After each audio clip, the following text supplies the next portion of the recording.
الصلاة خير من النوم۔ السلام علیکم ورحمۃ اللہ وبرکاتہ۔ پیارے دوستو، آج ایک لڑکی کی کہانی اسی کی زبانی آپ کو سنا دیتے ہیں۔ پیارے دوستو، وہ لڑکی کہتی ہے، میرا نام سونیا ہے، میرے بھائی کی آج کون سی شادی تھی مجھے یاد بھی نہیں تھی، کیونکہ میرا بھائی ہمیشہ شادیاں کرتا رہتا تھا اور اس کے ساتھ بہت ہی عجیب حرکت ہوتی تھی۔ وہ جس لڑکی سے شادی کرتا تھا وہ 10 یا 15 دن بعد بھاگ جاتی تھی، لیکن پھر بھی اسے کہیں نہ کہیں سے رشتہ مل ہی جاتا تھا۔ شروع میں میرے بھائی کو ملنے والے رشتے بہت اچھے تھے، اس کے بعد اسے طلاق یافتہ اور بیوہ اور کم یا زیادہ عمر کی لڑکیاں ملنے لگی تھی۔ میرے بھائی کو بیویوں سے کوئی فرق نہیں پڑتا تھا، کیونکہ وہ اگلے دن بھاگ جایا کرتی تھی، لیکن یہ راز بھی کھل گیا کہ میرا بھائی دراصل خود ہی لڑکیوں کو قید خانے میں قید کر دیتا تھا، ان کے بارے میں مشہور کر دیتا تھا کہ وہ بھاگ گئی ہیں۔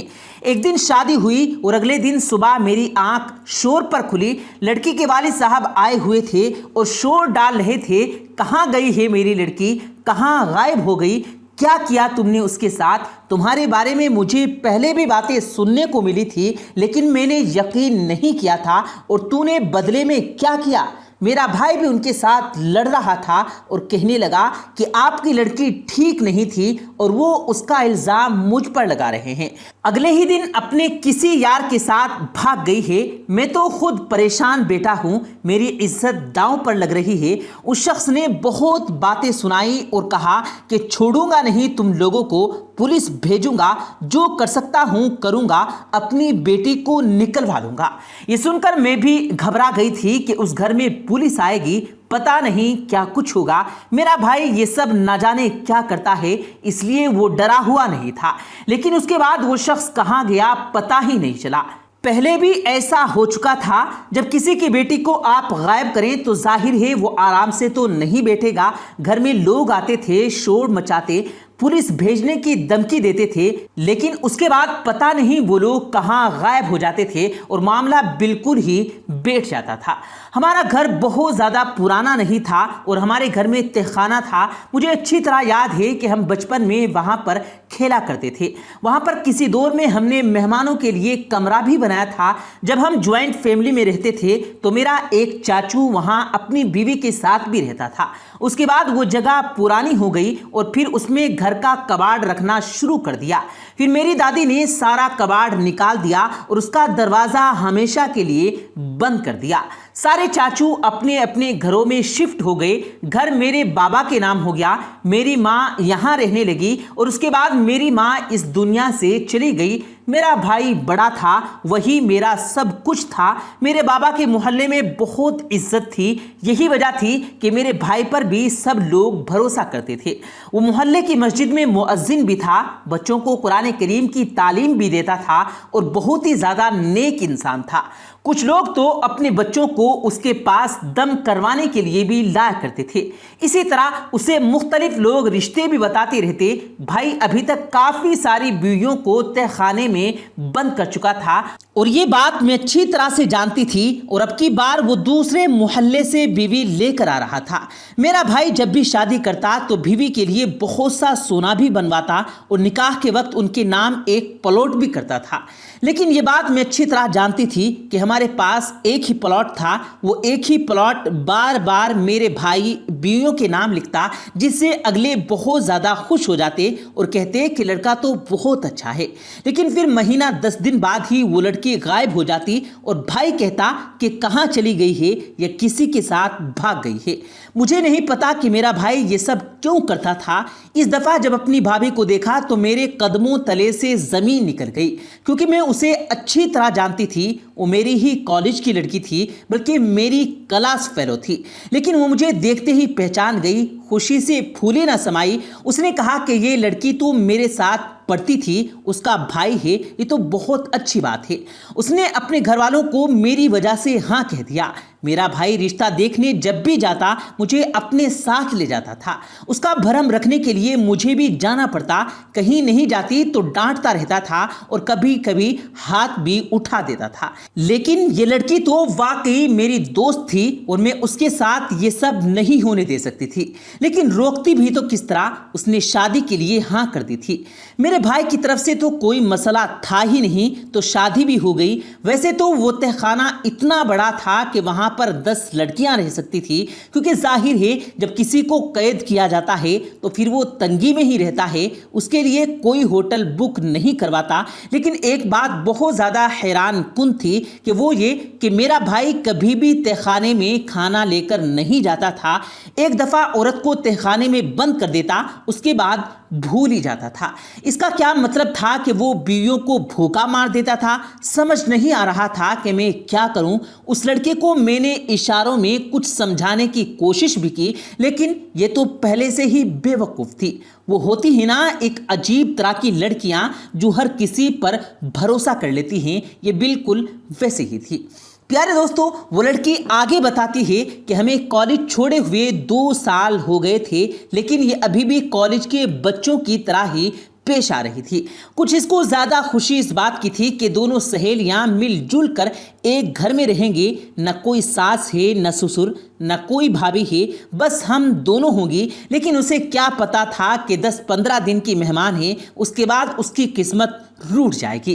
پھر میں نے اسے صاف صاف لفظوں میں بتانے کی کوشش کی، لیکن میرا بھائی وہاں پر آ گیا اور مجھے کہا کہ اپنی بابی کی جان چھوڑ دو، اس نے اب اسی گھر میں رہنا ہے، اور مجھے وہاں سے نکال دیا گیا. میری یہ والی دوست بولتی بہت تھی، اس لیے شاید بھائی نے 15 دن کا انتظار نہ کیا، بلکہ اس کو 1 ہفتے بعد ہی رات کے وقت تہ خانے میں بند کر دیا. اب میرے دل میں نہ صرف تجسس بلکہ غصہ بھی تھا، اور میں یہ سب کچھ جان کر اس کے بارے میں کچھ کرنا چاہتی تھی. سوچ لیا کہ تہ خانے میں جاؤں گی، جبکہ بھائی نے کہا تھا کہ اگر تم کبھی بھی تہ خانے میں قدم رکھو گی تو یاد رکھنا مجھ سے برا کوئی نہیں ہوگا، تمہیں بھی وہیں پر بند کر دوں گا. سوچ ہی رہی تھی کہ کیا کروں کہ میری دوست کی ماں آ گئی، جس نے میرے دوست کو بہت لاڈ اور پیار سے پالا تھا. گھر میں جب کوئی اس طرح کا شور ڈالنے آتا تو میں باہر نہیں آتی تھی، لیکن اس وقت میں باہر کھڑی تھی اور اس نے آتے ہی میرا بازو پکڑ لیا. اس نے کہا، اپنے بھائی کو بلاؤ، میری بیٹی کہاں ہے؟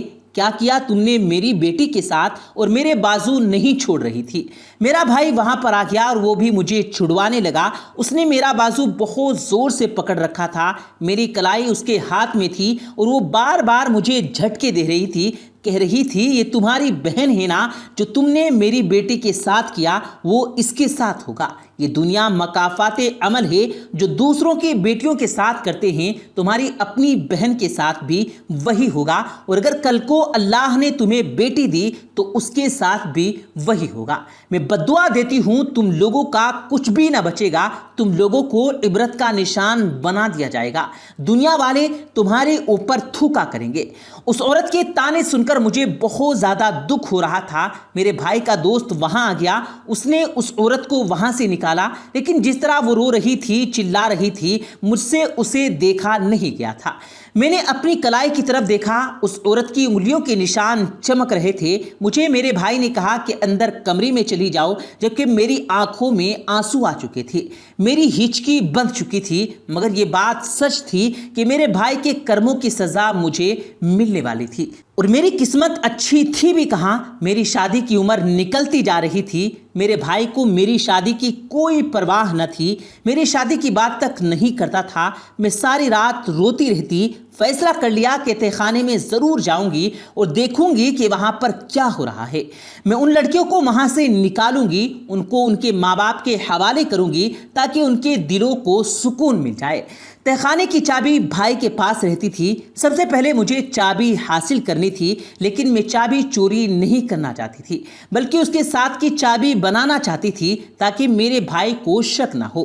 پھر ایک دن موقع پا کر میرے ہاتھوں چابی لگی تو میں نے صابن پر اس کا نشانہ لے لیا اور میں نے ڈپلیکیٹ چابی بنوا لی.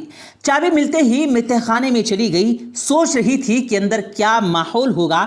کسی کی بچیاں، کسی کی بہنیں، کس حال میں رہ رہی ہوں گی، وہاں پر کیا ہو رہا ہوگا، سب کو بچاؤں گی۔ میں نے پہلے اپنے گھر کا دروازہ کھول دیا تھا اور میرے ہاتھ میں پانی کی بوتل بھی تھی کہ ان کو پیاس لگی ہوگی تو میں پانی پلا دوں گی اور اس کے بعد ان کو کہوں گی کہ اپنے گھروں کی طرف بھاگ جاؤ، لیکن پہلے مجھے بات کی تہ تک جانا تھا۔ میں جلدی وہاں پہنچی۔ وہاں بہت گند مچا ہوا تھا۔ میں نے دروازہ کھولا لیکن سامنے کا منظر دیکھ کر میرے قدموں تلے سے زمین نکل گئی، کیونکہ وہاں پر کوئی بھی لڑکی نہیں تھی۔ وہاں پر تو میرا بھائی اور ایک شخص موجود تھا جس کو دیکھ کر میں حیران تھی، اور وہ بھی مجھے وہاں اچانک دیکھ کر حیران رہ گئے۔ میرے بھائی نے کہا کہ تم اندر کیسے آئی، تم نے چابی کہاں سے لی؟ تو میں نے کہا کہ میری سہیلیاں کہاں ہیں، اب تک کی لڑکیاں کہاں ہیں، کیا کیا آپ نے ان کے ساتھ؟ آپ کو کیا لگتا ہے کہ آپ کے کیے کی سزا بس آپ کو ملے گی؟ ساتھ میں بھی رگڑی جاؤں گی۔ آپ کے کیے گئے گناہ میرے سامنے آ جائیں گے، میری زندگی برباد ہو جائے گی۔ کہاں ہیں وہ ساری لڑکیاں؟ کیسے تڑپ رہے ہیں ان کے ماں باپ؟ کیسے ہمارے گھر آتے ہیں اور آپ کو کوئی فرق نہیں پڑ رہا؟ مجھے بھی بتائیے کہ وہ ساری کی ساری لڑکیاں کہاں گئیں، نہیں تو میں پولیس کو فون کر دوں گی۔ وہ شخص میرے بھائی کی طرف دیکھنے لگا اور کہنے لگا، یہ تمہاری بہن ہے؟ یہ تو چلتا پھرتا خطرہ ہے، اگر اس نے پولیس کو فون کر دیا تو کیا ہوگا؟ میرے بھائی نے میرے منہ پر ہاتھ رکھا اور مجھے گھسیٹ کر میرے کمرے میں لے آیا۔ پھر اس نے مجھے ایسی بات بتائی کہ میں حیران رہ گئی۔ اس نے کہا کہ میں دنیا والوں کے سامنے مولوی بنا ہوا ہوں، لیکن دراصل یہ ایک لبادہ ہے جو میں اوڑھ رکھا ہوں۔ میں نے ان لڑکیوں کو بیچ دیا، اور اگر تم نے زیادہ بک بک کی تو تمہیں بیچوں گا نہیں بلکہ تمہیں جان سے مار ڈالوں گا۔ یہ بات سن کر میرے قدموں تلے سے زمین نکل گئی کہ جس کے سہارے مجھے میرے ماں باپ چھوڑ کے گئے وہ مجھے مارنے کی باتیں کر رہا ہے۔ پھر میں نے اپنے دماغ سے کام لیا اور کہا کہ ٹھیک ہے بھائی، کچھ نہیں کروں گی، چپ چاپ بیٹھی رہوں گی، پر مجھے جان سے نہ مارنا۔ اس نے پھر پیار سے کہا کہ میری بہن بن کے رہو، پاگل، اتنے سارے پیسے آئیں گے، تم نے ہی تو عیش کرنی ہے، میں تھوڑا اتنے سارے پیسے کھا جاؤں گا، اور وہ آدمی میرا پارٹنر ہے، اس کے ساتھ مل جل کر یہ کام کر رہا ہوں، وہ بہت اچھے ہیں، اس کے پاس بہت پیسے ہیں، میں تمہاری شادی اس سے طے کر چکا ہوں، وہ تمہیں بہت خوش رکھے گا۔ یہ ساری باتیں سن کر میرے دماغ میں طوفان چل رہے تھے، لیکن میں چہرے سے مسکرا رہی تھی۔ رات کسی طرح گزر گئی اور صبح دودھ لینے کا بہانہ لے کر میں اپنے چاچو کے گھر چلی گئی اور ان کو تمام ساری بات بتا دی۔ وہیں پر پولیس کو بھی بلا لیا گیا اور محلے کے باقی لوگوں کو بھی، اور جن کی بچیاں تھیں ان سب کو بھی بلا لیا گیا۔ پولیس نے ہمارے گھر پر چھاپا مارا، میرے بھائی کو گرفتار کر لیا گیا اور اس شخص کو بھی جو میرے بھائی کے ساتھ تھا۔ میں ہی بھائی کے خلاف گواہ بنی اور لڑکیوں کو بازیاب کروا لیا گیا۔ میں نہیں جانتی کہ میں خوش قسمت تھی یا بدقسمت، میں نے اچھا کیا یا برا کیا، اور اپنی زندگی کی آخری سہارے کو جیل کی سلاخوں کے پیچھے ڈال کر آنے والی میں ہی تھی۔ میرے بھائی کو شاید جلدی ہی ضمانت مل جاتی، لیکن پھر وہ میرے ساتھ نہ رہتا اور نہ ہی مجھے بہن سمجھتا۔ میں اپنے چاچو کے گھر ہی رہنے لگی۔ چاچو نے میری شادی اپنے بیٹے سے کروا دی جو مجھے بچپن سے پسند کرتا تھا۔ میں ساری رات روتی تھی اپنے بھائی کے لیے، اپنے ماں باپ کے لیے، سوچتی تھی کہ اس نے مجھے امتحان میں ڈال دیا۔ لیکن پھر جب ان لڑکیوں کی مائیں بار بار میرے گھر آتی، میرے ہاتھ چومتی، مجھے دعائیں دیتی اور کہتی کہ تمہاری وجہ سے ہماری اولاد ہمیں واپس ملی ہے، تو دل کو بہت سکون ملتا تھا۔ جیسے بددعا سے ڈر گئی تھی، اسی طرح دعاؤں پر پر امید ہو گئی تھی۔ میری قسمت اچھی تھی کہ میرا شوہر بہت زیادہ اچھا تھا، میرا بہت خیال رکھتا تھا۔ میرا بھائی جیل سے کچھ سال بعد نکل گیا اور پھر کہاں گیا کوئی نہیں جانتا، لیکن مجھے اس کے ساتھ نہیں رہنا تھا۔ وہ ایک برا انسان تھا اور میں اس کی بہن نہیں کہلوانا چاہتی تھی۔ پیارے دوستو، یہ کہانی نہیں بلکہ سچا واقعہ ہے جو ہم نے آپ کو سنایا۔ ایک چینل والے بھائی کو ایک لڑکی نے انہیں یہ بھیجا تھا۔ پیارے دوستو، امید کرتے ہیں آپ کو آج کی ہماری یہ ویڈیو ضرور پسند آئی ہوگی۔ اگر آپ کو یہ ویڈیو پسند آیا ہو تو اس ویڈیو کو دل سے لائک کریں اور زیادہ سے زیادہ لوگوں تک اس ویڈیو کو ثواب کی نیت سے شیئر کریں، اور اس ویڈیو کے بارے میں آپ کی کیا رائے ہے کمنٹ سیکشن میں اپنی رائے کا اظہار ضرور دیں، اور مزید اسی طرح کی روز کی ویڈیو پانے کے لیے ہمارے چینل کو ضرور سبسکرائب کریں۔ ملتے ہیں پھر ایک نئی ویڈیو کے ساتھ، تب تک کے لیے اللہ حافظ۔